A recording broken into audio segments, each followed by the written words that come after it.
In this video, I'm going to teach you how to connect Apple laptop to Bluetooth speaker. It's a very easy process, so make sure to follow along.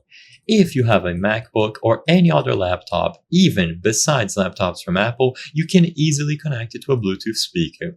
For this video, I chose a JBL Bluetooth speaker as an example. However, any other Bluetooth compatible speaker will work with these exact steps. So all that you have to do is first enable Bluetooth on your laptop. Assuming that you have an Apple laptop, go over to the settings and you will see the Bluetooth category between Wi-Fi and network, so choose Bluetooth. Now make sure that it has been enabled. With Bluetooth enabled, you can now discover Bluetooth devices nearby, including your speakers. So for this particular JBL speaker model, you will have the Bluetooth button here, below the power button. However, depending on the speaker that you have, this button is going to be elsewhere. You might have to do a combination of buttons or even use a remote. Read the manual for your particular model if you are unsure. Sadly, for this video, I cannot showcase every single speaker out there. There are way too many different models and each of them will have a different pairing mode.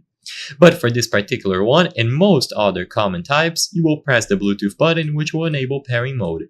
With this done and the JBL speaker or your particular Bluetooth speaker in close proximity of the Apple laptop, it is going to appear on the list of nearby devices. All that you have to do now is choose the option to connect. And with this done, all of the audio being output on your laptop will be output on the speaker instead. You can control the volume, you can mute, and you can end the connection at any time. Just make sure that you enable pairing mode with the press of a specific button or a combination of buttons, and it is going to be successfully attributed to your Apple laptop.